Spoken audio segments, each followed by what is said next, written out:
A loophole in Texas law allows drivers without a license to get insurance anyway. So they're driving illegally but have legal insurance. Follow me so far. KTK News has been investigating this, laws behind this, and also KTK's Kara Rucker shows us how it might be putting us all in jeopardy. To get behind the wheel, you have to have a valid driver's license and car insurance. But what if I told you some drivers are only following half of that law and they're getting away with it? Why is it okay that these insurance or the State Board of Insurance and these insurance companies are allowed to insure somebody without a driver's license? But in the state of Texas, it is legal to buy car insurance without having a driver's license. You can go around the North Tyler area and you'll see billboards that say no licencia, no problema, which means no driver's license, no problem. But there is a problem, and the Tyler woman on your screen learned it the hard way. He said, I'm going to have permanent damage.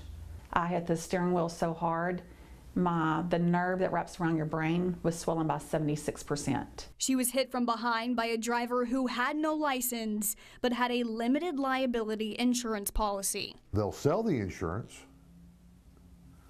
but they won't pay if anything happens. What's going to happen if the insurance company does say they didn't have the license, so we can't help you? Then I'm going to be stuck with about $60,000 worth of medical bills, as well as getting my car repaired on my own. Even though they might be allowed to, big insurance companies avoid this business practice.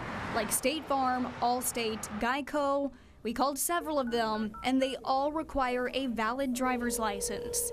It's the small, independent agencies that are selling inexpensive policies to unlicensed drivers. I don't see how people can go buy insurance without having a driver's license, but it's being done every day. To see how it's done, we visited several insurance agencies in East Texas and asked some questions. He does not have a Texas ID or driver's license, but I was trying to read online to see if he could still get covered as far as his car insurance goes. Yeah, of course. He can. Okay. What I could do until I get a license. Well, I can insure you without a license. These types of policies sold to unlicensed drivers can put many others at risk on the road, both physically and financially. In this victim's case, the insurance company is refusing to pay her claim for medical expenses and damage to her car because the driver had no license. You sold it to that person without a driver's license, so why aren't you going to pay? So what's the next step? KETK News is in touch with several different local lawmakers. That's including state senators and representatives. Senator Brian Hughes tells us, in part, if a person is being sold worthless insurance, they're being cheated, and so is every other driver on the road. We will continue to investigate why insurance companies are targeting people with their no license, no problem marketing. I'm reporting in Tyler, Kara Rucker, KETK News.